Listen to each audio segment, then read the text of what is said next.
What's going on, people?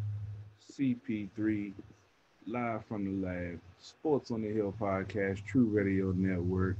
And if you're watching the live feed, you can see I'm having some technical difficulties right now. The Zoom feed is off a little bit. Uh, we realized this a little bit before the show. Now, it's back good. Okay. Robbie's back in the bottom box. Welcome back for another episode 199 of Sports on the Hill podcast. It's crazy. Next week will be our 200th episode, and we'll be having another great show as always. But tonight, with it being only two sports really covering right now, we pushed the show back to 8 o'clock. We already got Dujane probably on the line. You're ready to break down the Washington football team loss from yesterday to the New York Football Giants. If you didn't check out the post game, go check it out. I shared it on our SportsOTHP page and on my page. Go check it out. And we're going to talk ALCS, NLCS results, even though we know the World Series started tonight. We're still going to talk about it because it's relevant. That's just what we do. It's been a rough start to the week for us football fans, and it was a rough day for me also. Robbie, how are you doing today? I'm doing well. Sorry, I was just trying to mute everybody in the behind the scenes. You're coming in a little staticky. I don't know if we can make a little adjustment on something, but All right. no, I'm doing well. We've got a busy show to talk about, lots of different things, and that's much better. Whatever you just were doing. I had to tighten up the mic a little bit. Yeah, maybe even a little bit more. No, things are going, pretty well. I got some news and notes to start the show. We've got a lot of football stuff to talk about, so I won't, belabor it too much. We've got a bunch of different panelists that'll be coming in throughout the Washington football talk segment, and then we're going to bring in Arun and Brian for some baseball at the end of the show. So it'll be a little bit of a shorter show than the last couple of weeks. It's been like 2 to 2.5 hours. Probably clock in around an hour, maybe an hour and a half, depending on how long baseball talk goes. But yeah, it's been an exciting week. I got a couple of news and notes I want to get through first, and then we can rock and roll with some football talk. The first thing, which is one of the sort of the biggest stories that is going on right now, is the numbers have come in for the NBA and their profits. I was curious because, there was a lot of talk about how they lost a lot of viewership, and it's one of the lowest viewer things. Ted Leonsis actually came out with an article yesterday, or a post on his social media saying, look, the numbers look bad on that, but they're not really doing a good job of truly tallying how many people are having their eyeballs on this. A lot of people are streaming things now, and international numbers are up, as Carol has talked about in the past. And but the numbers of how much money did they lose versus how much they would have lost if they didn't have it, right? So that's what came out today. So they came out that $1.5 billion they were able to not lose by resuming. So if they didn't resume it, they owed $1.5 billion in sponsorships and deals and all that sort of stuff. So it ended up costing them about $180 million to put it on. So it's not cheap. But if you talk about saving 1.5 billion by spending 200 million, it's a no-brainer, right? I mean, it's a pretty easy call right there. So I thought that was a really interesting thing. That's a big number, man. That's a real big number. Yeah. So yeah, that's going to be interesting. I doubt we'll ever see the hockey numbers, but it would have been interesting to see what they would have lost versus not. One other note about hockey, Doc Emmerich retired today. He's a big play-by-play, always did the lead announcing on the Stanley Cup and all other major NBC events and a lot of Olympics. And I thought I saw somewhere that he'd done over 3,000 sporting, hockey games that he, had done play-by-play for, which is a crazy number. And congratulations to him. I know some people really love him and were very sad. Some people were very happy to see him go. I know that Brian Brennan has always liked him. I know other people have as well. I know that some people think he's biased. I don't necessarily think he's biased, but who knows? But I just wanted to point that one out as well. I just Also, he yeah, go. was. I'm not gonna say he was biased. I love the way he called the game. I can't really say he was biased. You could tell that he favored certain teams, but he wasn't too over the top with it. But I love the way he would call the game because he would get so excited and make you get excited, even if it's your team or not. Yeah, Carol, can you turn your mic down just a little bit? Let's see if that helps.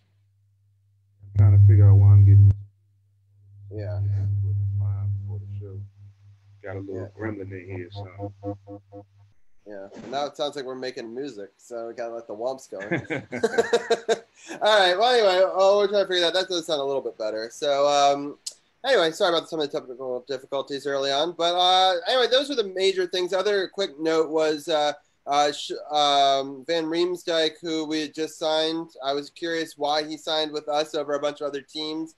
He said that Justin Williams talked so highly of the Capitals was a big reason why he joined the team. So I just saw that article come across a few minutes ago. So I thought that was kind of cool that Justin, even though that he's left and went to the Carolina and kind of was a bit of a rival of ours at the end of his career, it was nice to hear that him speak so highly of his time with Washington and encouraging fellow Carolina players to play for us. So I thought that was kind of cool as well. But anyway, those are a couple of news and notes I wanted to get together. My quick thought on the Washington football team, and then we'll bring Dugenais in, is I was okay for us going for 2. I think you need to take some risks in this game of football. I don't, especially on the road.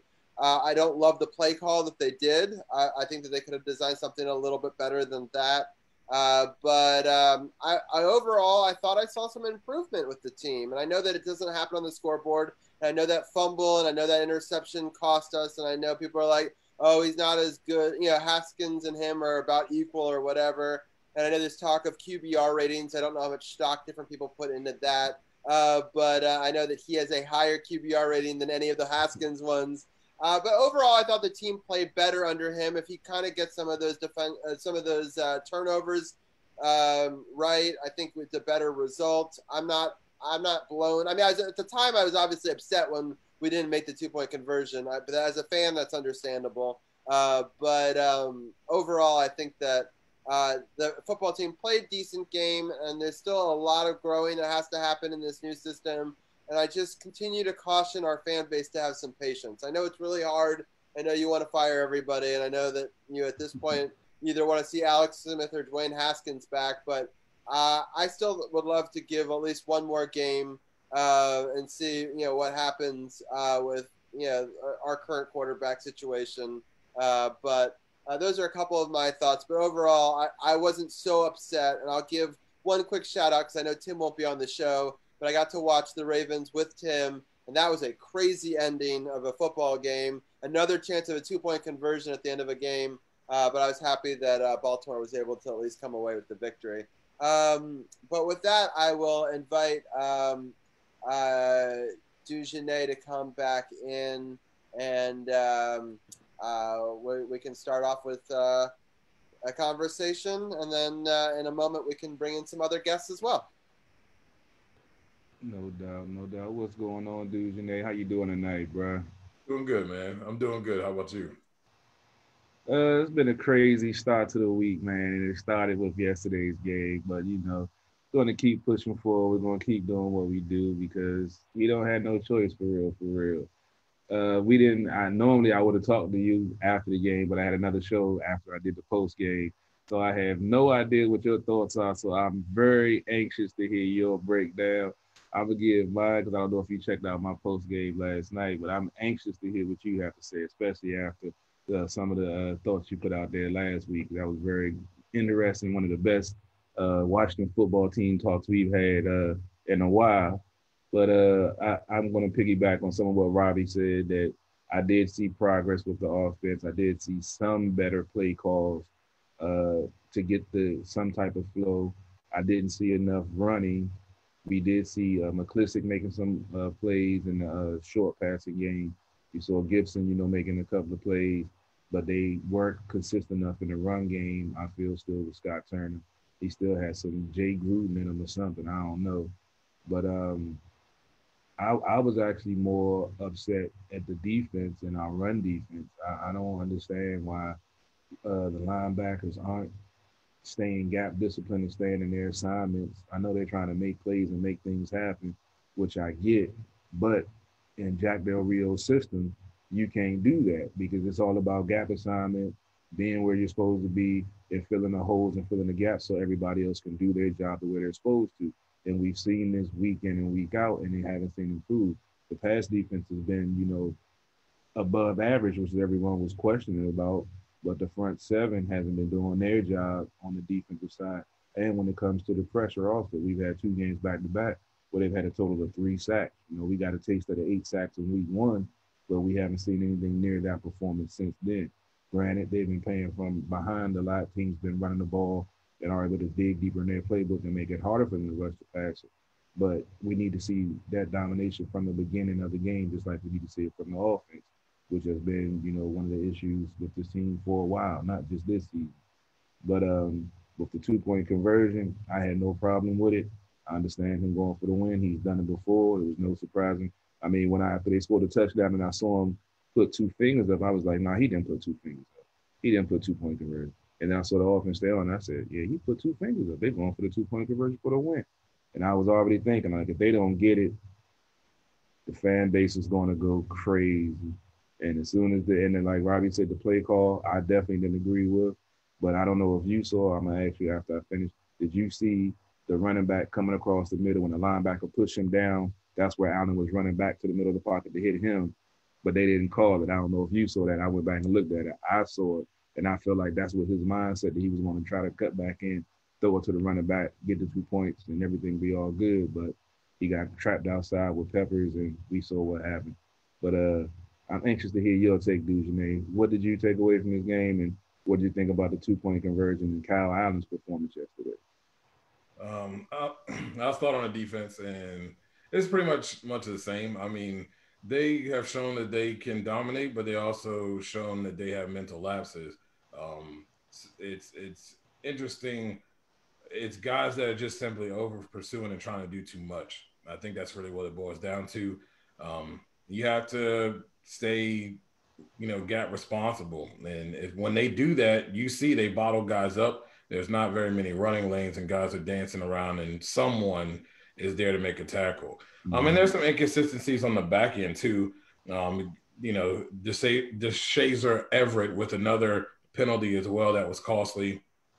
But overall, I think it's a combination of things. I think you notice when the offense is going pretty well and they're not having to be out there repeatedly, I think you see them have more success. I think when they have to go out there and have to dominate to steal a game or win a game, they don't have that ability to do that yet. I don't know I don't think it's really anything that Jack is doing. I think there are some guys here that are from previous, regime, and they're trying to get in the mix, and maybe they don't necessarily fit with what Jack's trying to do. But they're able to see everything. I think the scheme as well, it puts guys in position to be able to see and pay attention and read and react. And a lot of times those guys aren't necessarily, they're reading, but then they're reading sometimes, but sometimes they're seeing like the wrong things. Offensively, it's much of the same. I mean, it's kind of ridiculous that we're going to sit here and we're going to talk about mechanics being a problem for the quarterback. And it is. I mean, I thought he played quite well. I mean, but we've seen this in Carolina. So, I mean, you talk, I don't know what fans are expecting. He's not a starting quarterback. I mean, I give him a career backup at best, a guy who can come in and win you games. And he did a good job of doing those things, of managing the football game. He made some good throws. I love his decision-making, the way he goes through progressions. You can tell he has a clear understanding of the offense. He's been in this offense for now his third year. So, I mean, it's just, isn't it surprise? But you can see there's some situations, just like with the other quarterback who is young. He suffers mechanic-wise. That's why you see balls go in the dirt. That's why you see balls go low. And sometimes you have the guy wide open. And, you ever have that little thing where you kind of feeling good?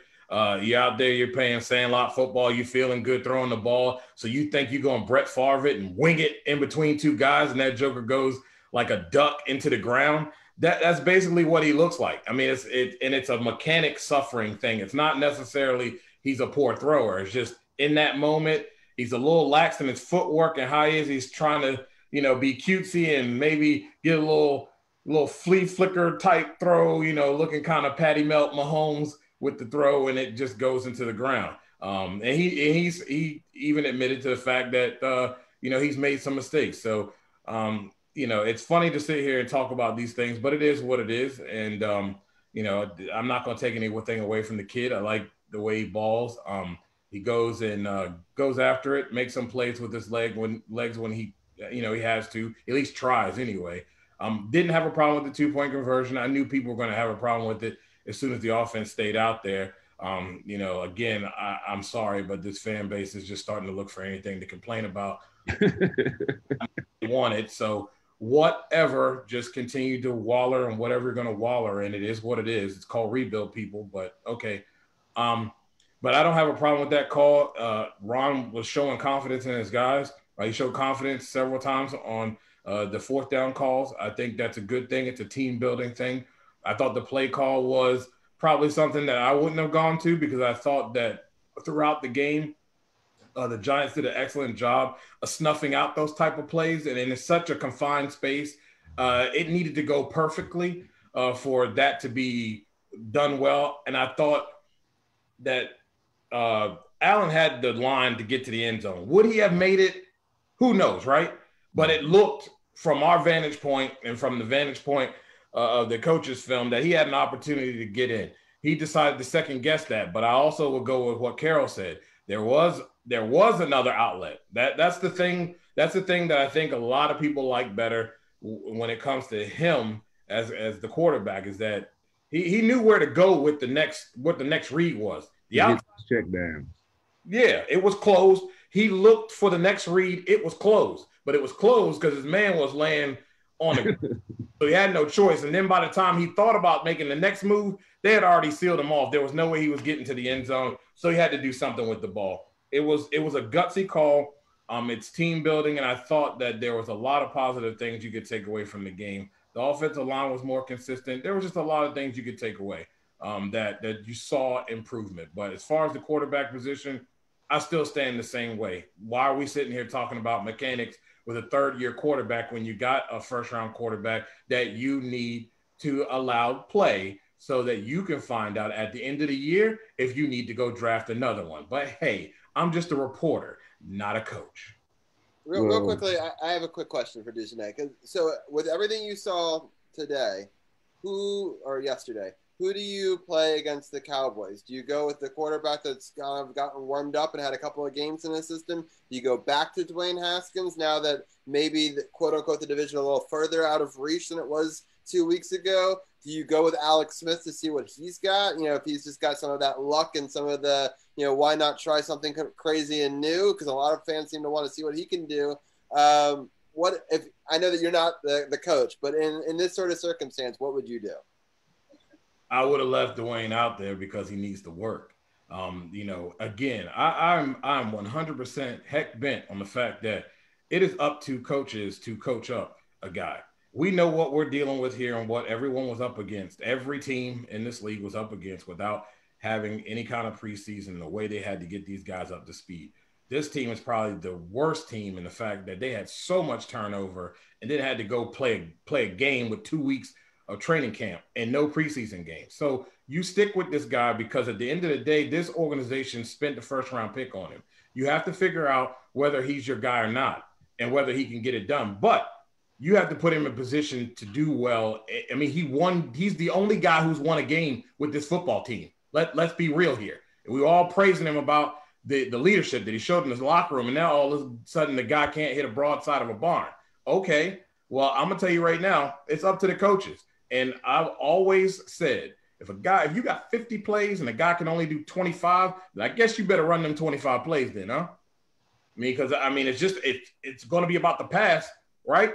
Get him up to speed, but you got to see. And that whole talk about the division stuff, look, man, I told y'all they couldn't beat the Giants, and they didn't beat the Giants. They ain't beating anybody else. You think they beating Dallas next week, even with that trash dump defense they got that they're going to put on display tonight? I don't think so. So I mean, that's the way I would have gone. Again, Kyle Allen is not the answer. He is a solid backup. Period. Yeah, I agree with that. I think that most of the numbers would say that he is a backup quarterback, and he's not necessarily a starter in this league. I mean, Ron came out and said that it's basically Haskins is going to get back in. He just wanted to, he did it as 4 games for him. He might give Allen 4 games if he sees progress in the offensive seed, but he said last week that, Dwayne getting back in there quarterback isn't a far off possibility in this season with the way things are going. So I think that he's going to let him back out there because the main reason they say they were taking him out for him to see it from a different perspective with somebody else in the offense that was more comfortable. So maybe it'll click for him. And from what I've been hearing from the practices, that he's been looking, better. So is his stomach bug fixed? Because it turns out I think he actually may have had a stomach bug. I'm happy that we didn't try to jump on that bandwagon. So, Carol, I'll ask you real quickly, who do you think for next week against the Cowboys, who do you throw in there? I stick with Allen for another week just to see what happens with Scott Turner and if they could build off of some of what we saw this week. Because we saw progress. You don't want to stunt progress if you have, something starting to build some momentum. That's why, like I said in the postgame, I understood why he went for the 2-point conversion, because you just had a young quarterback fumble the ball, give the opposing team the lead, but then was able to get back on the field with 3 minutes left, run the team all the way down there to get the score that could either tie the game or win the game. And then if they would have won, that's what a coach does. He builds off of it. He builds the confidence that they have and say, wow, we did that. Nobody would have counted us to do that, and we did it. So if we did it this time, we can do it again. And that's what they build off of. So it's all a combination of all of it together. So I love the fact that he went for the 2. So I say hopefully Scott Turner can tweak the playbook or tweak his play calling rather. And, those 3rd and 2s and shotguns, I'm sitting there like, come on, man. Come on. Your dad was an NFC East offensive coordinator for the Cowboys in their heyday. That was Emmett, 3rd and 2, that was Emmett up the middle. You know what I'm saying? Wasn't no fancy trickeration and all this other stuff. It was Daryl Johnston, Emmitt Smith, hand the ball off, get the 2 yards or more than that. I'm not sure they have backs to be able to do it consistently, though. That's the thing. When you have all these other moving parts that he's trying to interject in there, they can't get consistency in doing one thing well because they're doing a whole bunch of other stuff, trying to mix it up or whatever instead of being consistent. We saw that with the Giants yesterday. Yep. Daniel Jones only threw the ball, 19 times? Yeah. They ran the ball. They went what was working. And when I went over it yesterday, if you look at the stats, it would look like the Washington football team would have won. They had a 7-minute difference in time of possession. More plays, but the Giants were effective because they went what was working. They weren't trying to be fancy. Oh, Mr. Clapper on the sideline over there had a decent game plan yesterday. And Jason Garrett beat this team once again. Daniel Jones beat this team once again. I don't know what it is with these young quarterbacks this team has a problem with. And I don't know what I have a problem with the Clapper. His plays are kind of Jay Gruden-esque. He gets predictable. Well, he doesn't have the flashy numbers. I think that's where he kind of, people want the flashy offense in today's world, right? That's what all the highlight reels are. The Giants are never going to get on the top of SportsCenter with the plays that he's running. That's fine. That's what they're building. And I guess I have one more question for Dujane, and then I know that we've got other guests on the line, so I'm actually going to drop off and let you guys have a round table. But my last question, each of you guys, is you talk about the running back situation, which, I like some of the young guys that we've gotten. I like that we've given them a little bit more time, in the system. There's all this talk about we should have kept Adrian Peterson. You know what you had in him. I made the argument early on in the offseason that he takes so many snaps and he takes a lot to get going. So it would take something away from a lot of, a young person trying to get some of those extra snaps that you got to get.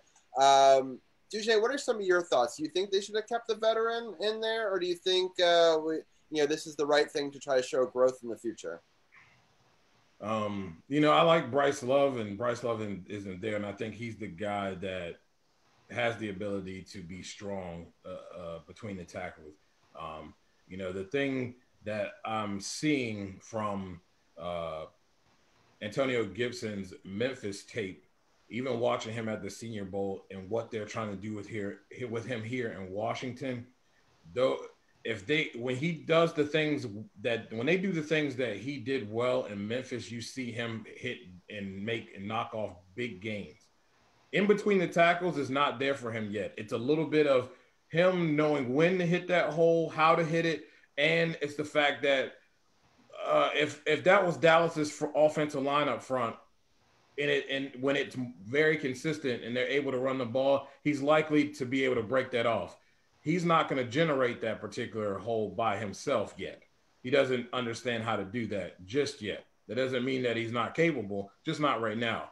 And that's where I think if you had a Bryce Love and since you don't, that's where Adrian Peterson comes in, because now you wear those guys on the inside out with AP. He's still, Gibson's going to still get his touches. McKissick's going to still get his touches, and McKissick can be that guy. He's just be real. He's very versatile and can do a lot of things, but you can see why he's not an every down back and why he hasn't stayed that every down back where he's been. He's not able to consistently run between the tackles and wear guys down. That's partly on his side, and they don't have that back right now. So sure, it would have been nice to keep an AP in the backfield for that reason, but this is the direction you decided to go, and I don't think it's a bad direction because you put a lot of young talent out there. We see what J.D. McKissick is doing. We see what Peyton Barber is doing as well as he gets some opportunities. So it's not awful, but now you have to figure out how are you going to generate those types of runs in the middle of the field and help out your running backs. And that's something that as this whole unit starts to learn each other, and Scott Turner starts to learn his players a little bit more, especially hopefully they can have some consistency along the offensive line where they're not moving pieces around. Then you can start to see what your offensive line can do, and then you can play off of that. And I think that's where we're at right now with the run game and the running backs. It wasn't a bad decision, but when you look at it right now with the way things are, how young these guys are in your offensive line, one guy who can trump that whole thing, and that's a guy like AP who can wear guys down. And then your guys like JD and Gibson can come in and knock off and do the things that they do well. As they learn, they can have some success. Real quickly, two more things, and then I'm jumping out of here. How has AP been doing this year? I have not followed him. I have on my fantasy football team. Last week, he had a decent game because he had a touchdown, but he's only getting between 10 and 14 carries a game. I think he had like 40 yards yesterday. No touchdowns. They're not using him, like you said, as a workhorse back, and he wasn't going to get that here either. Right, and he's not good unless he has those extra touches. He gets better as the game goes on. I get that, but then when you have a stable of running backs, you got a Peyton Barber, you got McKissick, you got Gibson that you're trying to get him to learn how to be an NFL running back with his conversion from wide receiver. Like Dujan was saying, he doesn't know how to press the hold. He doesn't know how to make certain moves and take certain angles that suck him in and then bounce off it. He's looking to bounce it out, outside without setting up his play to do that, and the defenders are ready. So he still has, things to learn to be an NFL running back. And, Bryce Love, he wasn't inactive, but we haven't, I haven't seen anything. I don't watch college. I watch the highlight tapes and saw what the tape looked like, but I'm anxious to see what this kid can do if he's healthy to get on the field, because I've heard so many great things about him. I just want to see what he's going to bring to this team that could be that spark that could help, get it going. What is the status of Bryce Love, Dujan? I thought he was injured. He wasn't didn't see him any actives on any especially in the fantasy world. I didn't see him active anywhere. Yeah, I got to look into that. Yeah, I was thinking I went over the inactive list yesterday and I didn't see his name on there. Granted, I don't think I've seen. I think they might have put him back on the. Yeah, Washington places Bryce Love on injury, but his injury is not a season-ending one, and that was in October 2nd. And it says it's a temporary stint, but it didn't.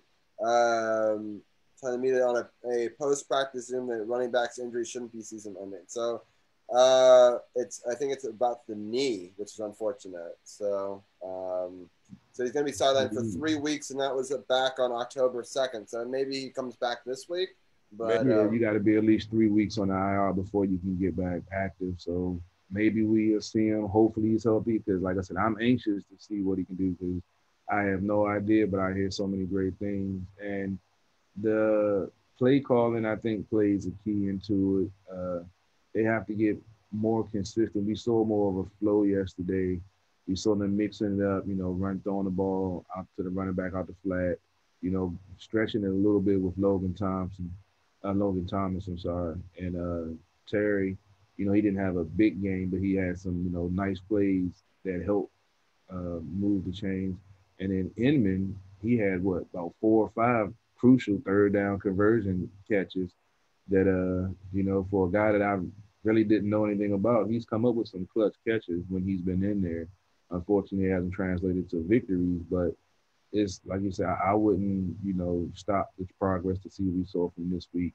I would say at least give it another week to see if they can build off of what they had last game, even though it was a loss. The offense moved better. They were over 108 yards, which they had the week before. I mean, I don't even care about Kyle Allen's stance here. He had a good stat line, but it didn't translate to a win. He had that crucial interception and that crucial fumble. And I don't know what he was doing on that interception because McLaurin had like 4 people around him. I don't know what he was thinking on that joint. But like I said, my bigger concern, talk about the defense, so we can get ready to bring in the other folks. I know DC People's Champ had some things he wanted to get off his chest. I know we got Brian with the New York point of view, even though his Yankees are not doing anything, at least he can celebrate a Giants victory. He had to take that jab, Brian had to take that jab. But the defensive front is more concerning because they aren't getting the run defense that we all were expecting. I mean, Deron Payne had a great game. Jonathan Allen has been a great season so far, but they haven't been able to put it together as a unit. Do you think that's more with Matt Ioannidis not being out there? I think so. I think, and I've been on Matt Ioannidis' bandwagon from the jump, and it's showing that he's missed there. But I don't think like I think they have guys that can get it done. You know what I mean? That's the thing. And the key word is consistency. They just haven't consistently been able to put it all together in that front seven. Whether it's guys trying to over pursue or they think they know something and what they see is not actually what they see. We saw some guys make some poor tackles and get okey doked in the middle of the field, missing open field tackles. Um, your job is to force, at least if you can't get the guys, keep your ground so you can force him back somewhere where someone can make a tackle because guys are there, but guys are getting okey doked in the middle of the field, and it's in enough time to where their help isn't able to get there. So I think he's a part of it, but I still think they have guys and horses that can get it done. It's just a matter of being consistent and not trying to be the hero, but play within the confines of the defense. And when they do that, everybody eats. True, true. I'm just not liking the lack of run defense. I mean, the pass defense is in the top 15, but the run defense is almost what 20. I think it was 24th, 25th, if not lower. When I did It's surprising because everyone thought it was going to be the other way around, right? We thought that the run defense was probably going to be the weakness, and the pass defense wasn't. So, but I mean, I know it's a combination. Like I mentioned, the defense has been on the field a lot because of the 3 and outs, the injury to Ianitis. That definitely, I feel, has an impact on it. And the fact that teams have had sometimes a 17 to 20 point lead on them, and they're able to do whatever they want in their playbook, where they're not able to force the action. They're doing play action. They're doing all different types of things because they can go through their whole playbook because they have such a point cushion that they don't have nothing to worry about. And turnovers. On anything. Those turnovers kill you, especially ones that, you scoop for 6. That's going to be, that's not even on the defense, but it's a touchdown that they've got to somehow make up. And but then you saw after that 14-play drive, when they got the field goal to tie the game and they got the 3 and out, that defense was vicious because they actually had time to rest for a change. and go out there and do what they can do. So they did impose their will in the fourth quarter. That's another thing that I did like seeing. Unfortunately, it couldn't translate into a win. What were you going to say, Dujanek? Then think about Jack Del Rio's defenses. They like to be aggressive in the front seven. They like the ends like to get up the field. They like to kind of collapse in on the quarterback, flush him down into where he knows that those guys are going to be, whether it's linebackers or your inside defensive guys. So when but it's not a reckless aggression. It is a controlled aggression. Those things, you can be aggressive, but when you get reckless, that means so a lot of times you get caught out of position, and there you have tendencies of being caught out of position, and they have to learn that. You can see when they get aggressive and they're contained and everybody's there, it looks like a swarm. It's a meeting at the quarterback, because what ends up happening, that guy ends up having to step up, and there you are. Payne, everybody's on top of that. Everybody's there because they just flushed him back in and collapsed the pocket almost like a deflating balloon.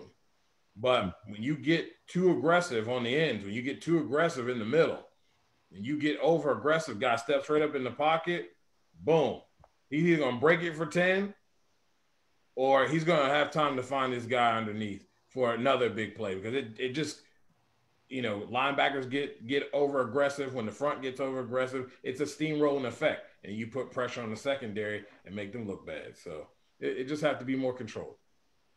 I mean, the secondary has been playing pretty well. I mean, Kendall Fuller, 4 interceptions in 3 games. He's been balling out. The secondary has been playing. I like the Cameron Carroll, they're working him in slowly. Troy Apke, I don't think got one snap. The Shades of Everett was out there. Besides those, 2 bonehead penalties, he had a decent game, but those penalties, you just can't do that. Yep. Killers. Hey, Robbie, didn't you say DC People's Champ was ready to come on, man? I know we went a little bit longer. We had difficulty to start. Yeah, they're both ready to go. So DC's People's Champ, we're going to bring him in first, and then I am going to disappear. I'll let you guys have a conversation, and then also be able to bring Brian in that way as well. All right, sounds good. What's up, DC People's Champ? What's your thoughts of this game yesterday, the reaction of the fans with the failed 2-point conversions? And I've heard so many things from reverse ego, is why he did it, to he needs to be fired and all this other stuff. So what are the fans talking about these people? CP3! Woo! David. Okay.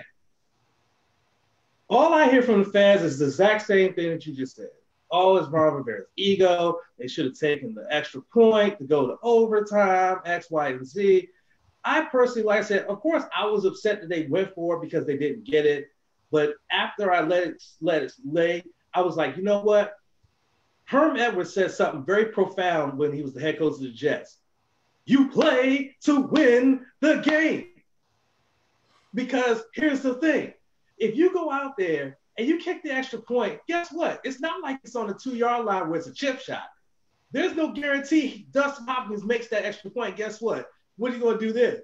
Oh, Ron Rivera should have went for 2. That's the problem with this fan base. Dujanek said it earlier. They just want to look for something to complain about. That's all that is.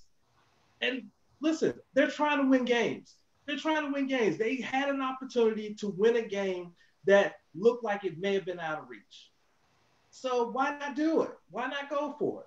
Was the play call a correct play call? I said, I'm not a football guy. I'm a fan. I pay attention to a lot of stuff, but it didn't look like it was the right call. Clearly it wasn't. But the bottom line is you played to win the game. And Ron Rivera went out and he played to win the game.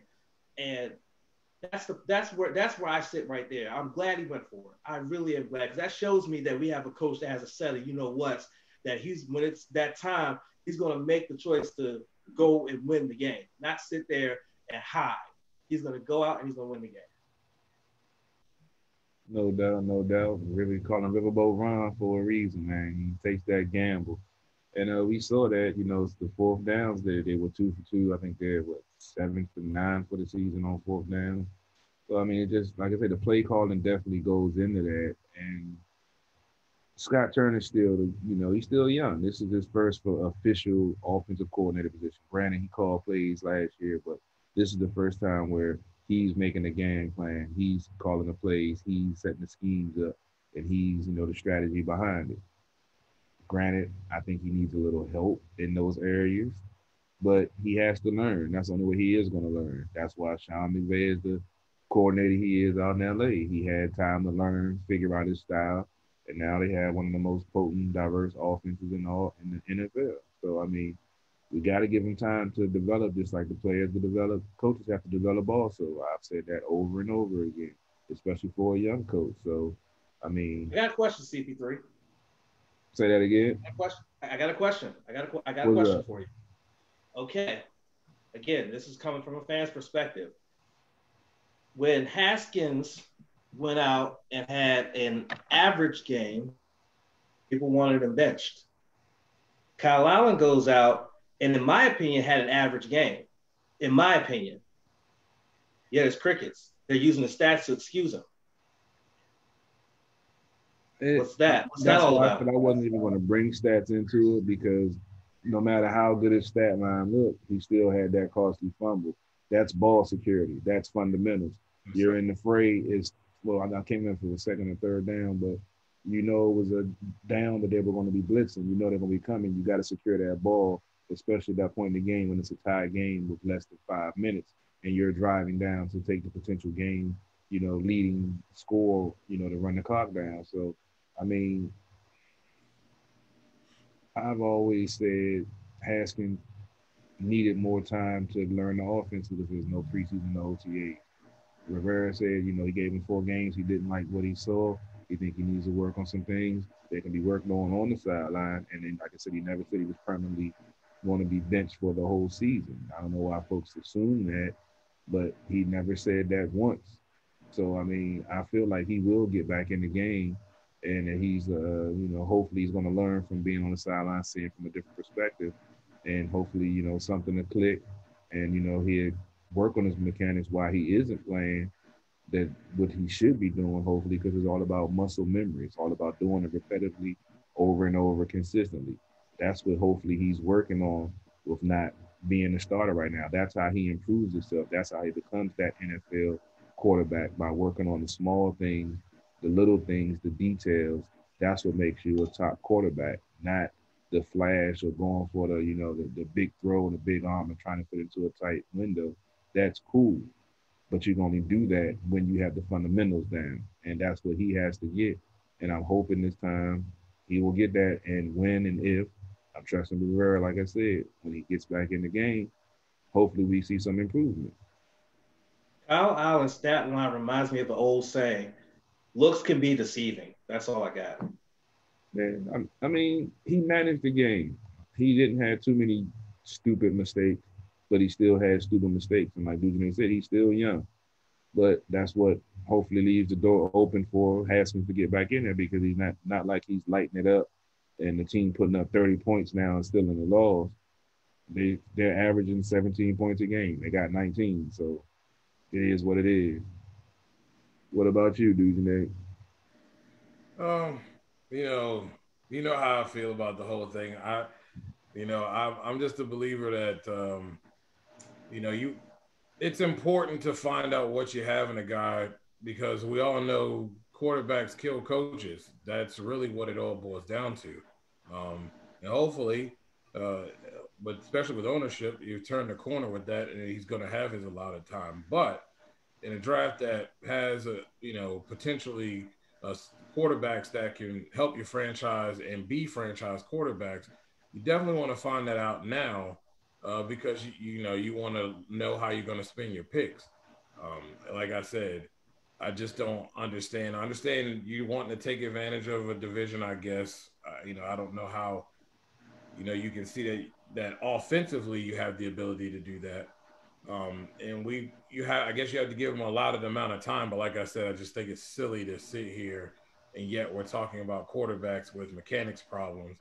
And one of these quarterbacks that's playing right now has played for 2 years, and this is his 3rd year. This is not like it's his rookie season. He's had some playing time, some long, extended playing time, unlike Haskins. So I think it's an unfair judgment to say that, he's not ready. Well, no, you know what, Sherlock?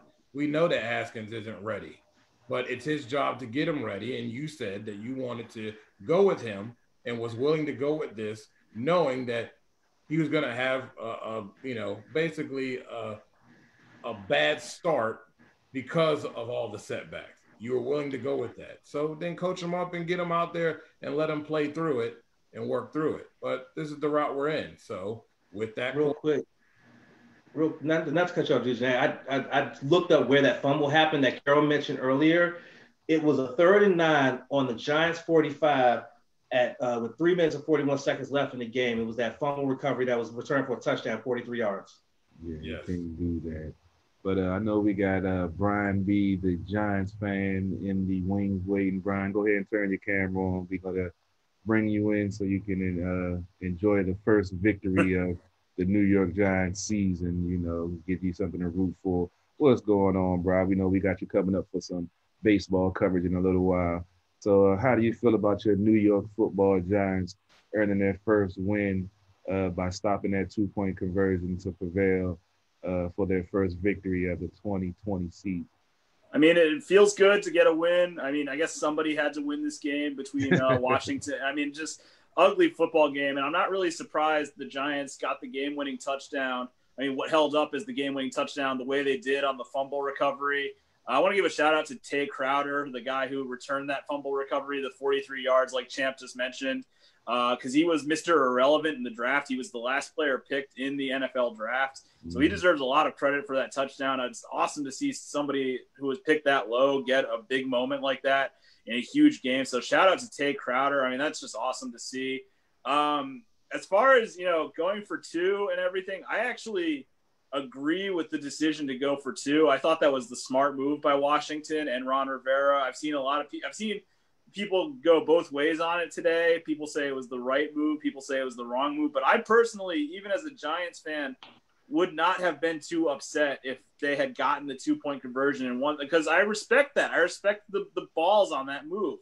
It's a ballsy move, and it unfortunately for Washington, it didn't pay off.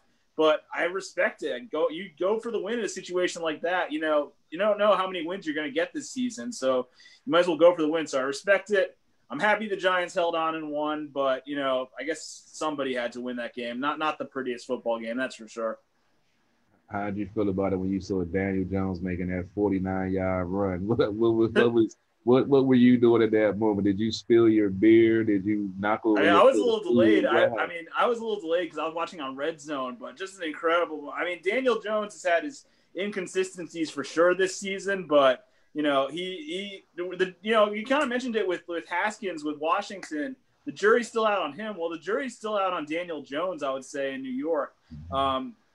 Obviously, there's a big quarterback prospect in this year's upcoming draft, and Trevor Lawrence. So you don't know what people are saying he's a can't-miss prospect. If you get the number 1 pick, you'd kind of be foolish not to take him. So there's a lot of questions about Daniel Jones going into the season as well. But, I guess he did enough to win the game overall, I'll say, on Jones. Yeah, he managed the game. He had that 1 interception that, Fuller got that, his elbow might have been in the white, but it wasn't conclusive to turn it over. That's why I really wasn't mad about the missed call on the 2-point conversion, because Fuller, I think his elbow did land out of bounds. So sometimes you get the bounce, sometimes you don't. That's why I really wasn't, too upset about it. Because, some calls you get, some calls you don't. But it is what it is. Guess I got to ask, since we got a nice round table, I asked each of you, how does it feel to be in the worst division in football? We're used to, even though the Washington football team hasn't been successful, we were at least able to say, we had one of the better divisions in football. I just want to know, how did we get here this bad right now? Brian, I go to you first with the Giants, because we've been at the bottom together for a little while. Yeah. I don't know how it got this bad. I mean, I expected Washington and the Giants to be pretty bad this season, but I didn't expect the Cowboys to be as mediocre as they've been. And Philadelphia, I mean, they made some, they did almost come back against Baltimore yesterday, but they made some questionable play calling on that 2-point conversion. I don't know. The Giants play the Eagles this week in an NFC showdown. I guess this is another game where somebody has to win.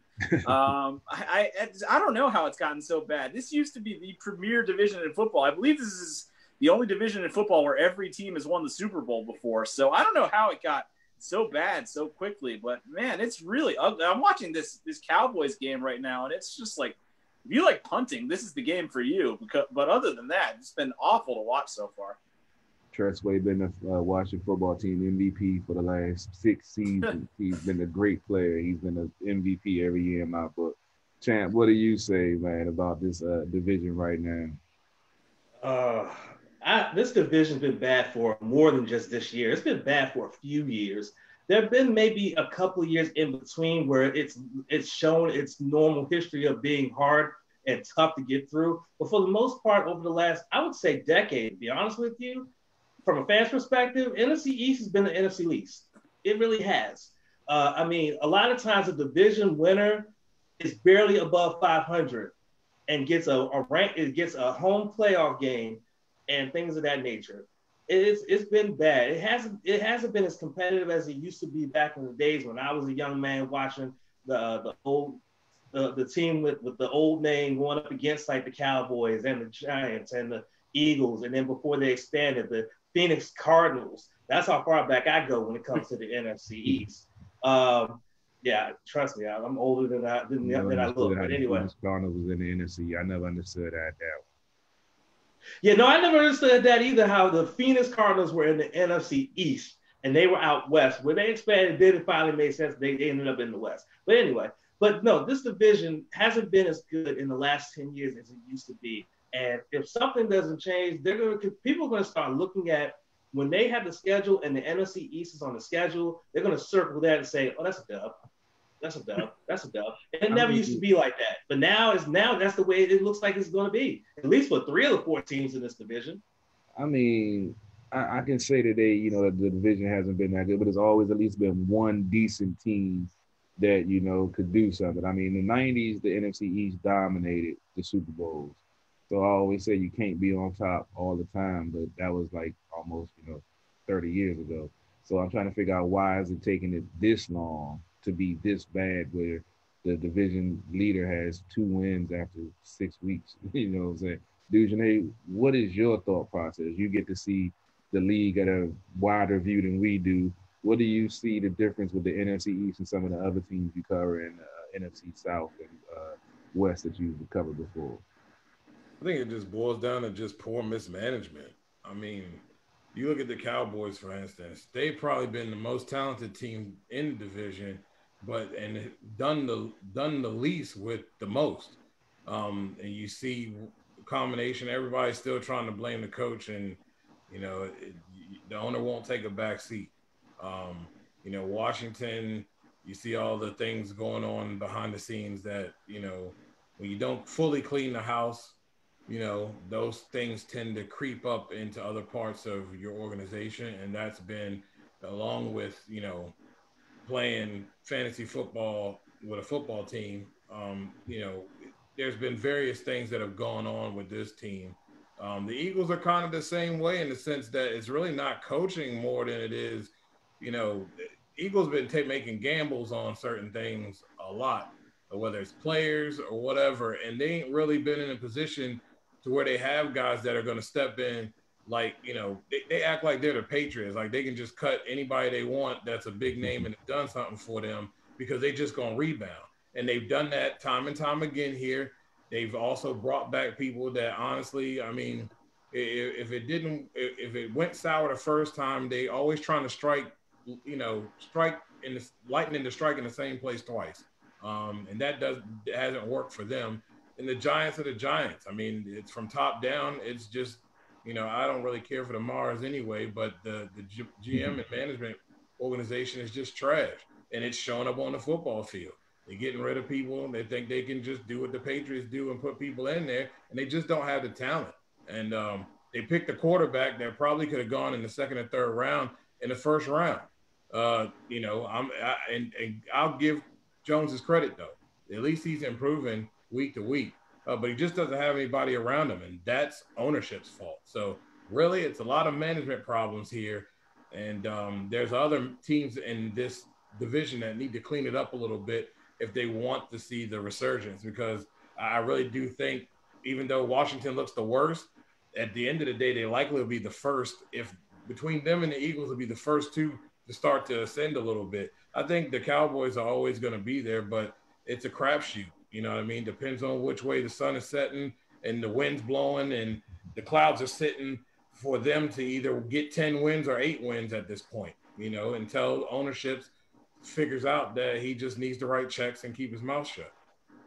I don't think he ever gonna learn that. He's not. He's Al Davis too. Oh God. At least Al Davis had some championships. Exactly. Yeah. I ain't even gonna go. I know, dude. We had you all for about an hour, man. I know you probably got some other stuff to get to, some articles to write. Let the folks know where they can find you and what you got upcoming for. Everything's on sportsjourney.com. You can follow me at NotBland21. Love talking shop with you guys. And the podcast, we'll have a new one this week. And you can catch that on all major podcasting platforms. So, and you can also catch it on the SportsOTHP site. So plenty of stuff, and will be something new this week. Yes, sir. Appreciate it as always, man. You have a good night, and I'll wrap to you, man. I'll let you watch this 0-0 Cowboys Arizona game with 14:36 left in the second quarter. I'm sorry. I'm still thinking hockey. I don't know why. Ezekiel Elliott had a fumble a little while ago, but Arizona is on the move now, trying to capitalize off this 3rd and 1. 14-29. This Kyler Murray dude is ridiculous, man. I'm glad it ain't just the Washington football team who was making look foolish. He made one dude leave his jockstrap on the field a little while ago. Mm-hmm. Yeah, incomplete pass on 3rd and 1. It should have been a completion. But looked like they might be staying on the field. I think they're going to go for it.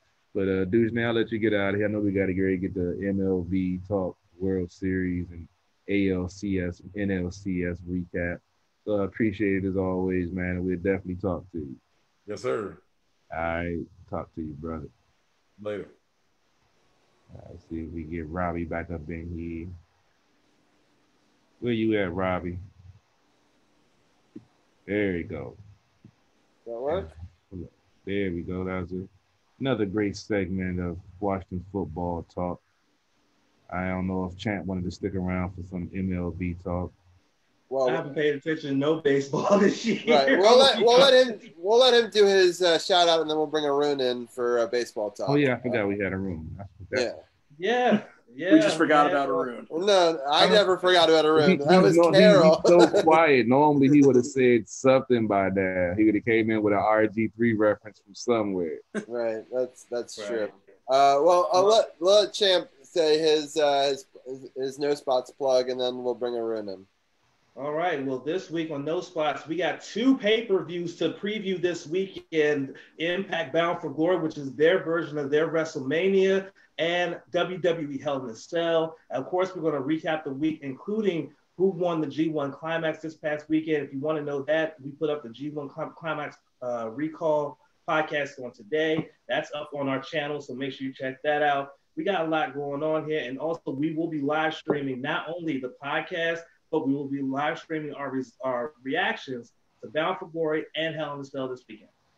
That's awesome. I want to give a quick shout out. I think it's really awesome that you guys are using some StreamYard technology and be able to, it was cool to see Sith and you go back and forth live on the podcast, and I highly recommend it. And it's sort of where all these True Radio Network, where we're all going. We all started here, and we're all growing through doing some cool video stuff, and I'm happy to see it, and I'm looking forward to the growth of the No Spots podcast. And Champ, I appreciate your time as always. Thank you guys for having me. Y'all have a good night. For sure. All right, Champ, take it easy, man. Appreciate it as always. All right, with that, we'll bring in Arun, who I never forgot, for the record. We'll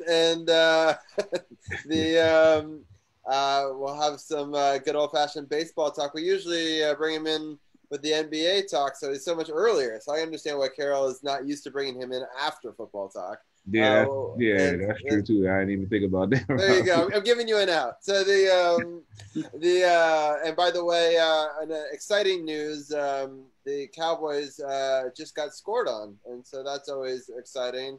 Number 13, I don't even know who is that for. Is it Christian Frederick?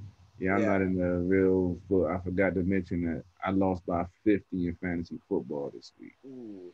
I will, before we get too far into it, because I just want to give shout out to a couple of the people and to Dugenet as well. But we've been crushing this Hertz House thing. I have had a rough couple of the last couple of picks, but Carol, you and I are both tied with 9 points on the week. So we're right there with the top. Arun is right up there, 7 points. So Carol's 1. Arun is tied for second. I'm just 5 points back at 4th, tied with Sith. And just 1 point behind us, tied down at 6th is Dugenet. And then Hurt and DC's People's Champ. I'll give DC People's Champ a shout out, though. He also got 9 points on the week, so he had a good week.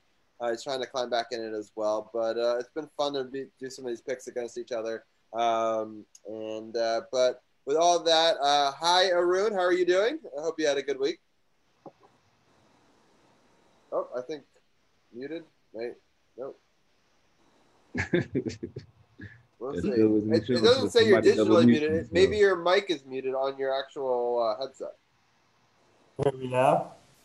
I can. There we go. Okay. Arun is in the building. Yeah, like overall, not doing too great after that Washington game, but I mean, it was kind of expected, but still painful way to lose. But well, I'll let you get your take. Would you have gone for the 2, or would you have gone to overtime? Considering they shut them out, I mean, I'm not upset that they went for 2, but I probably would have kicked the extra point. Yeah, that's I don't know. I would have liked some sort of crazy run, draw, trick play, something crazy like that. Yeah, I didn't like the play call. Like, if they're going to run that play, it was kind of, yeah. I just like the misdirection, running it in. I don't know.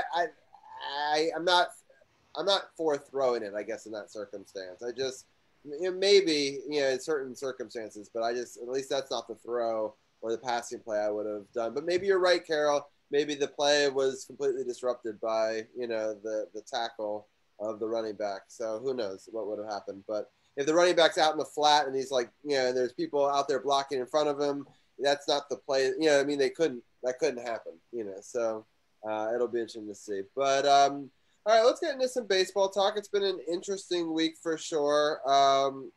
Both the NLCS and the ALCS both went to 7. And Brian, can you talk a little bit about some of the historical, like when was the last time and how rare that is? Yes.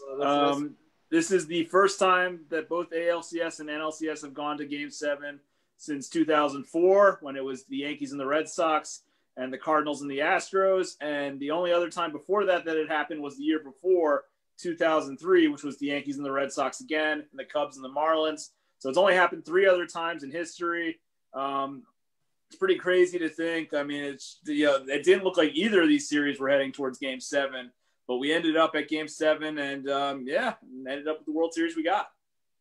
Yeah, so let's I'm just going to break down the scores of the game. We're not going to break down each game, obviously, but then I will go and ask all of you guys a question about the series and your overall takeaways from it, just so that way we can kind of condense it down, because otherwise it's 14 games to break down, which is too much. But so we're going to do the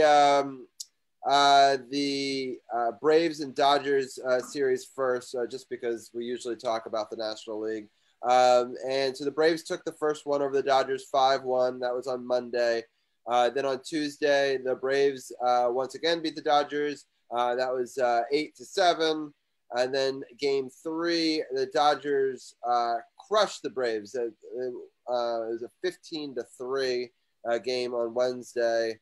And then on Game 4, the Braves just kind of dominated the Dodgers right back. It was a 10-2 game. That was on Thursday. And then Game 5 was on Friday, where the Dodgers took that game. And then they also took Game 6 to force a Game 7, which the Dodgers also won by a score of 4-3. So it's another circumstance with Atlanta choking away a potential series here.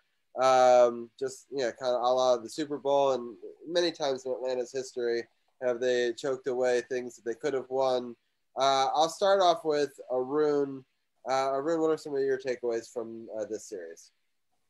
It was simply like everyone said Clayton Kershaw choked earlier in the series, but then I think Frank Thomas in the postgame said that the series was already over when it was 3-1, and which was kind of crazy. And then given the Braves history, just that whole Atlanta sports vibe, like they blew the Super Bowl lead 28-3, and now they blew a 3-1 lead, and the Cleveland Indians tweeted at them that they said, like, you can join us for counseling this Thursday. And it's just like, I don't know, like Seager was pretty clutch. Even the game 7, when the Braves were up, it felt like the game was tied. And when the game was tied, it felt like the Dodgers were just like going to pull ahead, and Seager hit that great home run off of really long at bat. Really improved his patience, taking a lot of pitches, and Will Smith hit a home run off of Will Smith, another key play. And yeah, it's overall pretty epic collapse, I guess, but although for Atlanta, maybe not so much. Right. I will say I tried to watch that game 7. It's been a struggle to watch a lot of these games. It's hard for me to get into it. I was watching it. It was kind of back and forth. It was okay. But then I fell asleep at the bottom of the 8th, and I don't know. It was like tied, and then the Dodgers did take the lead, but I don't know. Just the game wasn't super exciting for me. But I don't know. Carol, did you have any thoughts on this series? It was kind of bittersweet, man, because I told you I would rather both teams lose. But then when Atlanta went up 3-1, I didn't really want Atlanta to go. And then when the Dodgers tied it up to make it 3-3, forced game 7, then I checked the score because I didn't even watch the game. I checked the score this morning and saw who won. I was happy that the Braves lost, but I was mad that the Dodgers were going to the World Series. So I'm just rooting for Tampa Bay. Right, that makes some sense. All right, so Brian, what is your breakdown of this series? Yeah, I mean, Arun talked about it, the Will Smith on Will Smith home run. Who would have thought that such a hilarious moment like that would end up being a pivotal turning point in the series? Will Smith hits that home run, and the Dodgers really never looked back in that game and in the rest of the series. Were able to come back from 3-1. Walker Buehler pitched great in game 6. He outdueled Max Fried, who is another good young rising star for the nice touchdown by Kyler Murray on Monday Night Football, by the way. Yeah, there's a flag, though. Oh, no. You're ahead of me, so you already knew that. But yeah. But anyway, Max Fried is a great young pitcher for the Braves, but Walker Buehler's really turned into the ace of the Dodgers staff.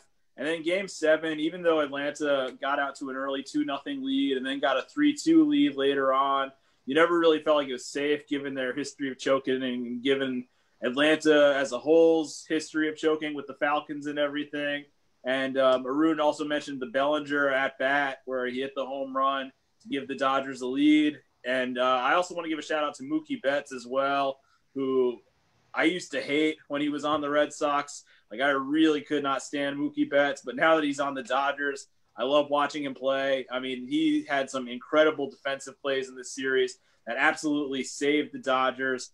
They probably don't win that series if it's not for Mookie Betts' glove. And, the better team definitely won this series, in my opinion. Even when the Braves were up 3-1, I still thought the Dodgers were the better team, and the Dodgers absolutely deserve to win. That's why I hate Mookie Betts now. I was going to say, now there's a touchdown, 1-yard run. And it sucks because I think the penalty wasn't actually what I thought it was. It was unsportsmanlike conduct on the defense. It was something, who knows? Who knows? Dallas being trashy. But, his knee hit before the ball crossed the line. But then they just handed off to the running back and boom, just like, at that point it was like the 1-inch line. So, Kyler Murray dude is going to be a problem.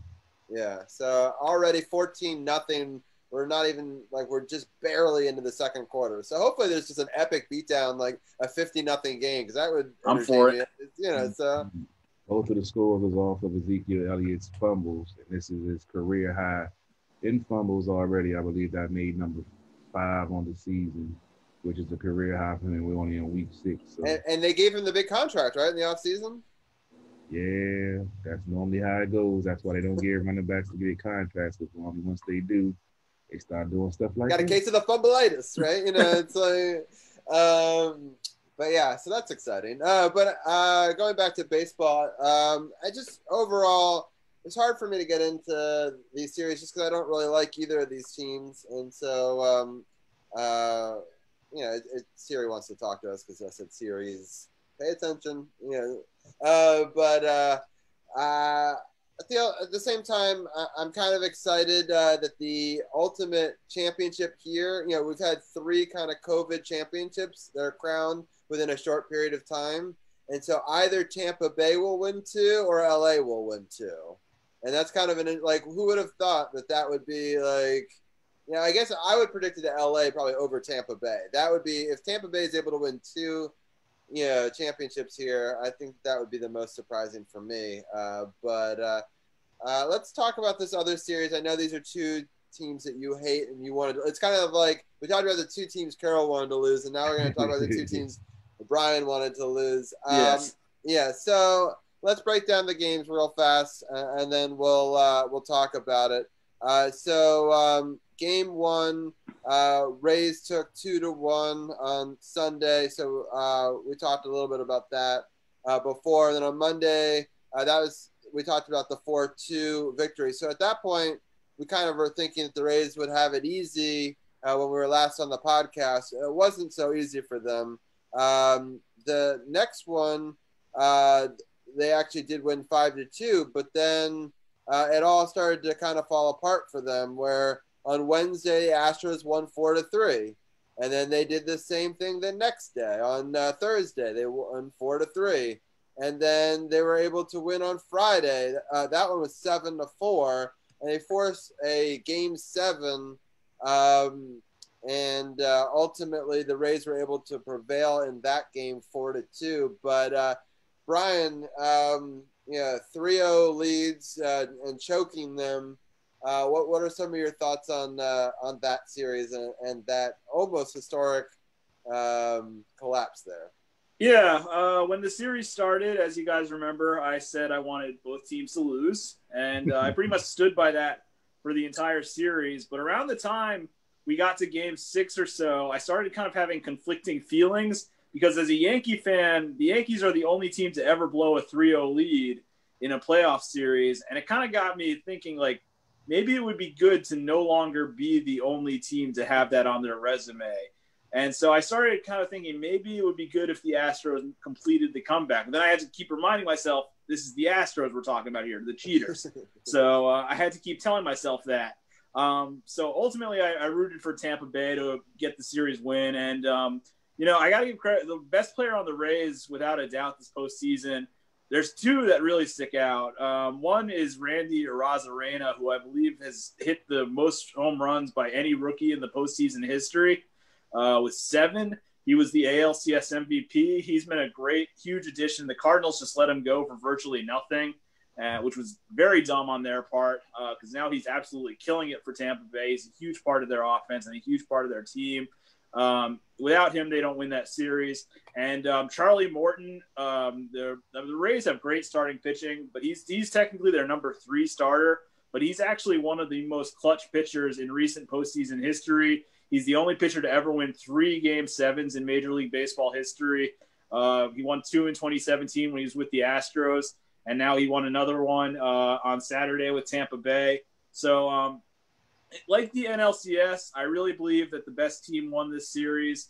The Rays have been the best team in the AL all season. They were better than the Yankees in the AL East, and they really showed it in these playoffs. And the Astros barely snuck into the playoffs with an under 500 record. I would really have thought it would have been a travesty if they made the World Series.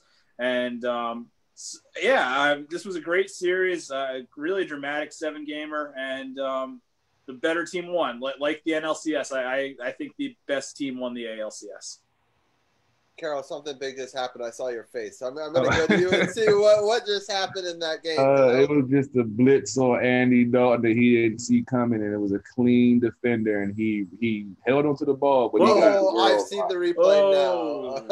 Yeah, those are the sacks that you dream of as a defender. Coming unblocked, straight up the A gap, and the quarterback don't see you. Yeah, those are the ones you dream of. That's why.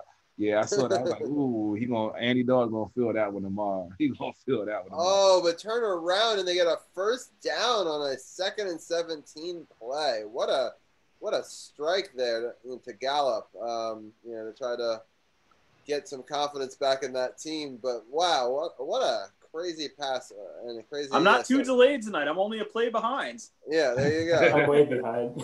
Yeah. Now everyone's probably going to see the hit.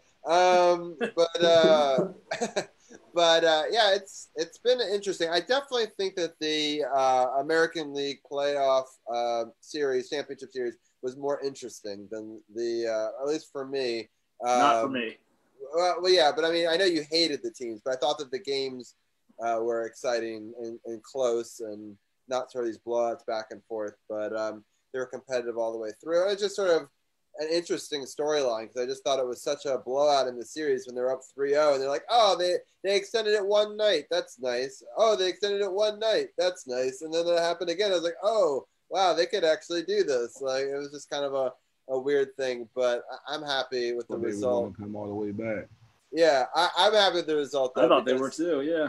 Yeah, I didn't want the Astros in it. I don't obviously hate Tampa Bay as much as Brian does, although I did want, obviously, the Yankees to get their revenge. That's what we talked about earlier on. But at least one of the two teams in the East got revenge. And I think it's kind of fun that the World Series championship is going to stay in the Eastern time zone for another year. It's just how far south does it go, right? Well, not if the Dodgers win. Oh, not if the Dodgers win. Yeah, sorry. But I think that they're going to win this, I think, is what I'm trying to say. Yeah.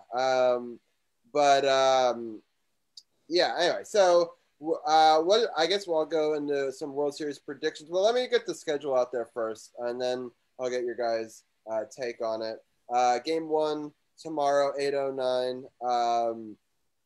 And then you're right. I had that storyline in my head when it was Atlanta, and I don't know why I thought for a second that they had won. But you're right. No, the Dodgers did win. So I was trying to figure out why in my head I had that it was going to go south, but it wasn't. But anyway, so go Rays Dodgers tomorrow, 8:09, and then Wednesday, 8:08, and then Friday, it's going to be another 8. Well, they're all at 8:08, so I'm just going to stop saying the time.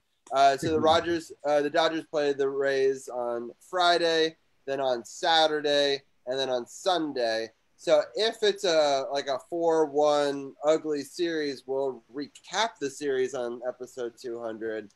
If it goes to a game 6, which would be Tuesday, or game 7 on Wednesday, then we'll actually have a bit of a more exciting series to preview, which I kind of hope for. I hope that episode 200 we're talking about a fun World Series, not a 4-1 sweep. But either way, it'll be exciting. I'm going to get your guys' prediction on this series now. I'll start with you, Carol, and give your take, and then we'll go around the round table. Who do you want? You already said you wanted the Rays, but what do you think's going to happen? I'm hoping the Rays can pull it off with the way they've been playing. As Brian said, they've been the best team in the AL, for the whole run. They don't quit, don't give up. And I was looking at I saw something on the MLB website or something that Kershaw, Merck, and Mookie Betts combined make like $28 million, and that's more than the whole. Oh no, it's not combined. They each make $28 million, and that's more than. Excuse me, I'm sorry.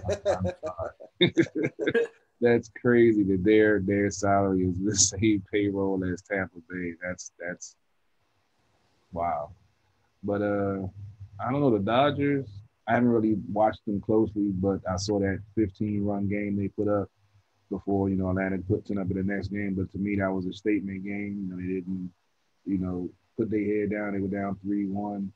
they were, I felt like that was like their catalyst to say, man, we can do this. Even though they lost the next game, they went on to win the next, three. So I mean, I'm rooting for Tampa, but this might be the Dodgers' year. I hate to say that. I'm rooting for Tampa. I'm hoping Tampa wins, but I'm leaning towards the Dodgers. How many games? Do you think we'll talk about a series, an exciting series next week, or do you think the series is going to be done? Being that both for the championship series went 7, I'm gonna say the World Series went 7, just like last year. And I'm gonna go ahead and end it. This is the last week that we'll be able to say the Nationals are the World Series champions.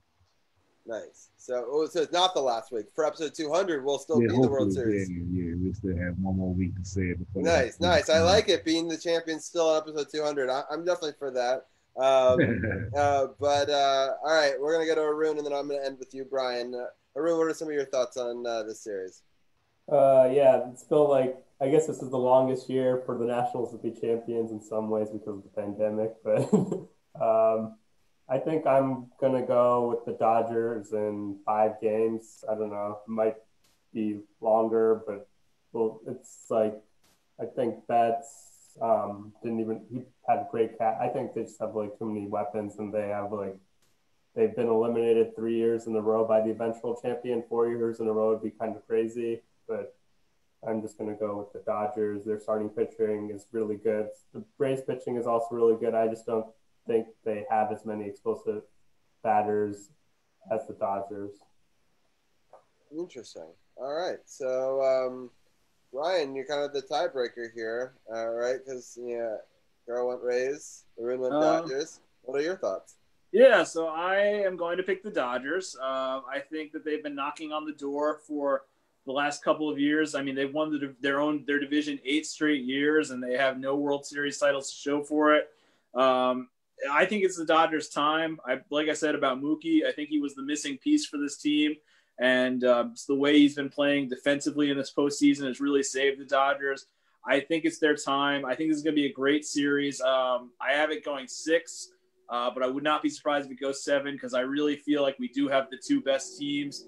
We had a 16-team playoff for the first time ever in Major League history, and we still ended up with the 2 top seeds. So I think it's going to be a good series, but I'm going to go with Dodgers in 6. Yeah, I'm surprised that we ended up with the 2-1s. We kind of talked about that last week, about how rare it was, how interesting it is that they're at the end, the 2 top seeds. And we thought last week that it might be those 2 teams, and we were right, in the end. And I'm going to, just to make it interesting, I'm going to pick the Rays. I'm going to do it in 6, just to, do something a little different. But I don't know. I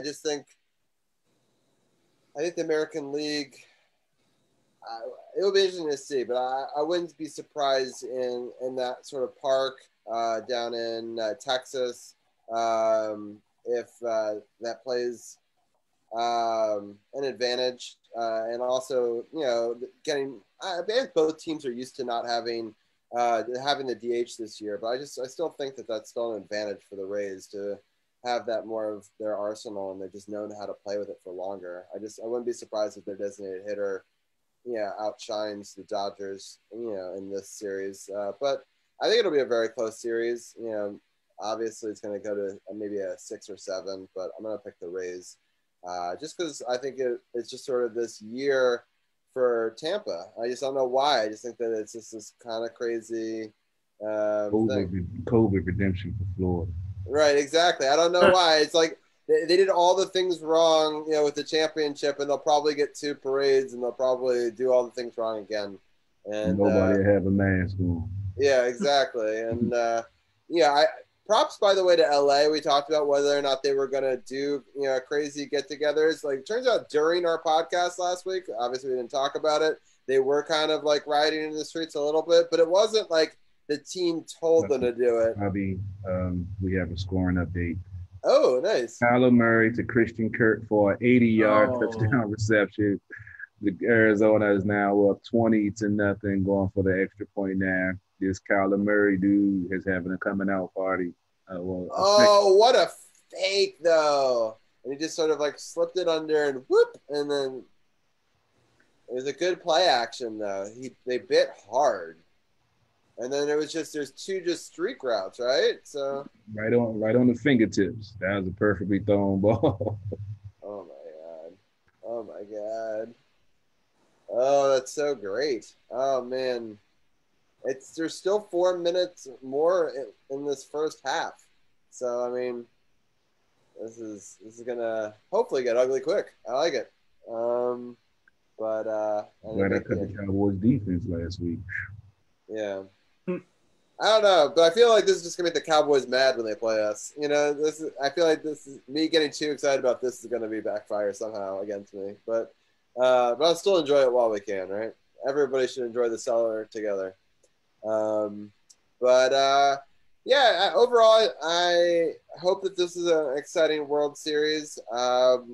I'll definitely try to watch some of it. I know you guys will watch it and help us break it down next week as part of episode 200. So next week we'll talk Cowboys versus Washington football team to start the show, and then we'll definitely get into some World Series talk and break that down as well. And I do kind of hope that next week isn't the last week for baseball and it goes one more week.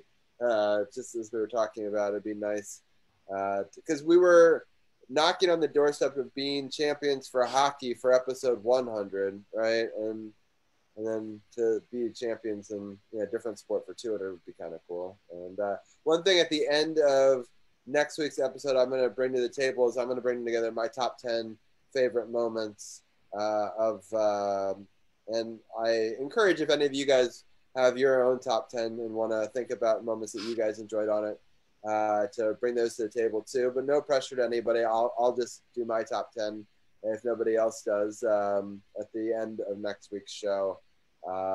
We've just had such great moments, and I wanted to sort of recap some of those as part of episode 200, just to make it a little bit more exciting and something to look forward to for next week. Yeah, I'll let Arun and Brian give their final takes and their final thoughts before we let them go. And Brian, I want to give a quick little shout out to you. Congratulations on restarting your podcast. I know I got to be on the last season that you did a couple of years back, 3 years ago, if I remember correctly. And so I enjoyed being on it a few times, talking basketball and a lot of different sports with you. And I'm really excited for you to have the return of it. I'm also excited for you to try new technology, like maybe doing some of that StreamYard stuff that we were talking with Champ about, and then also using Anchor. And I'll let you give your shout out and where people can find that as well. Yeah, so I recently revived my podcast Upon Further Review with Brian Brennan. I just dropped the first full official episode today. As of right now, I think it's only available on Spotify. I'm still trying to figure out how to get it to other platforms. But yes, thank you, Robbie, for telling me about Anchor and StreamYard and all the other services that I'm going to be looking into. I'm really excited to have my podcast back. And I hope to have all of you, Arun, Carol, Robbie, you're all welcome anytime on the podcast. So, yeah, looking forward to a new generation of Upon Further Review with Brian Brennan. Yeah, I'm really excited about it. And for sure. And once we get it up there, I'm going to make a podcast button on my website as well. And that Awesome. way we can have a couple. I know we have Dujanay's articles right now on there, but I'd like to add your podcast. I'd also like to add the No Spots podcast. So I'm going to try to find a way to add another button to my already very crowded buttons at the top. But, I think I'm excited for it, and I think people should be checking out. I'm so excited that these are just, members of our team. You're not part of the True Radio Network team, although you may as well at this point. You're unofficial. Done enough podcasts now, yeah. Member, right? Maybe we can just grandfather you in. I mean, I know that Carol and I are both board members. Probably going to have a vote right now, but we'll go through proper channels, maybe get you as part of our network as well, and then we could get you some other, buttons and on other network things too. So, cool. I'm excited for you to bring it back and to see where it goes from here. And I look forward to being on a future show with you. Yeah, no problem. Thank you guys for having me on. Have a good night. All right, you too. All right, take it easy, man. Sounds good. Well, Arun, I know you once had an Anchor podcast, right? It's like, but maybe we'll revive that someday. But for now, let people know where they can follow you and any other final thoughts you have before we let you go. Yeah, you can follow me on my blog. I still make my weekly NFL picks. Wasn't doing too well this week, but yeah, just final thoughts. Kyle Allen has now lost 9 games in a row, and that's right now he's surpassed RG3, who only lost 6 in a row. So congrats to Kyle Allen. Thanks for having me on. It goes the random RG3 reference. You got it in just into the wire. I have that kind of expectation of the run, you know. Got to come hard with the RG3 fact at the end, right? What's funny, I actually saw somebody put a post up that RG3 is a free agent next year. What do you guys think? I was like, really? If they want to tank for next year, maybe he's a good option, but no thanks. Yeah, preemptive tank. That's quite the way to go into a season, but yeah. So Arun, we appreciate it, and we'll have you on next week for episode 200. Yeah, thanks for having me on again. All right. All right, Arun, take it easy, man.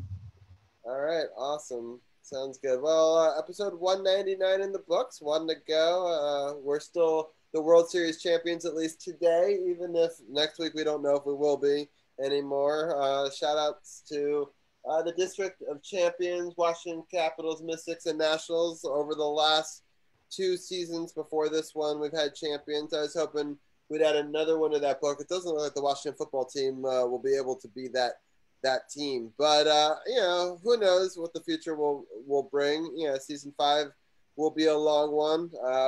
And maybe the Capitals come back and make some moves or something happens. But I recommend people go to the District Champions merch, represent them while they're still champions. At the pillow, you got the wall tapestry behind CP3 there. I've got a piece of merch that's coming that I don't even know if CP3 knows that I bought off of our own website. So that should be coming soon. It says delivery soon. So I'll be repping that coming soon. New piece of merchandise that I'll be pushing on that. So that'll be cool. Check out CP3's rocking the special edition Sports on the Hill merch. Where can they find that? You can email me, inbox me. I still have some inventory left. I haven't really been pushing it lately because I've been pushing the car dealership. You know, like I always tell y'all, if you're looking for a new ride, use pre-owned certified. You see it on my feed. Come holler me down at Honda Waldorf. He got great deals, great customer service, and I take care of you. You know I will. So yeah, you can always hit me up, inbox me, email me. If you got my number, text me, call me. Nice shirts. Great quality with our partner Eric Kluser. Shout out to my man inside, always sharing the show, always showing love. Might as well say he's a partial sponsor of the show. So got to give a shout out to my folks. Be on the lookout. We got a commercial that we shot a couple of weeks ago. Got some finishing touches to do, but be on the lookout. We got a lot of things in the works. SportsOTHP, as always, bringing you the best DC sports coverage around. Be on the lookout for the 24th. Renegades video dropping that I actually made my acting debut. Money Convo. We've got over 30,000 streams of that. Go check it out. I'm streaming on all platforms. The video will be dropped on the 24th. So be on the lookout for that. I'm working on some other things, car-related videos. So you might see some videos of some Honda vehicles popping up on your timeline and get you to come in, cop that new vibe from the brother. And at the bar radio you do on Sundays, and that I think the theme song to that is that song that you did the music video for. Yep, that's Money Combo. Yeah, at the bar radio. We had another great episode last night. You can go check it out on my YouTube channel or at the bar podcast on YouTube channel or at the bar radio on YouTube. Facebook. My bad. Facebook. Yeah. Yeah, so, for sure. And there's if anyone missed any of last week's or that awesome interview with the Flea, Walter Roberts, I highly encourage, or even Julie Donaldson or any of our previous shows, SportsOTHP.com. It's got the videos, it's got the podcast link. You can find us on all the platforms, iHeartRadio. We're over on Apple Podcasts, Google Podcasts, Spotify, a ton of other ones. So I highly suggest you guys go and check us out if you want to hear the audio version. I'll clip this one up just after the show, and it should be up there by morning. We also clip up this show, put it up on our podcast page. We really appreciate people sharing and liking those the hockey videos that we did. No hockey talk tonight, but we look forward to bringing hockey talk and basketball talk when those come back in towards the end of season 5, looking like at the end of December or January. But right now 21-0 with about a minute left in the first half here in the Cowboys game, but them being down 21-0, that is. And we hope that you enjoyed the podcast. Next week we'll have episode 200, maybe a countdown, maybe some other cool surprises. Definitely stay tuned. We've got a lot coming up, and Carol, I'll let you send us away. And as always, appreciate all the love and support. Appreciate y'all checking us out. Appreciate y'all checking us out on the podcasting platforms. Also, I was checking some of the numbers on there. We've been getting some decent play on Apple Podcasts and Google Podcasts. We actually have some female listeners now. We're starting to diversify our listener group. We're now 6% females are streaming our podcast, Robbie. So we're starting to finally crack into the female demographic. It's finally working. Yes. Right. There you go. Sounds good. But awesome. We appreciate it as always. Appreciate y'all checking us out. Stay tuned. We might have some more scheduling changes once the football is the only sport going. Stay tuned for that. What else is going on? So much going on. That's pretty much it for the show. CP3 live from the lab. Robbie G live from the man cave. DC Sports about the politics. It's not just a catchphrase. It's not just a motto. It's what we do. And we out. See you next week.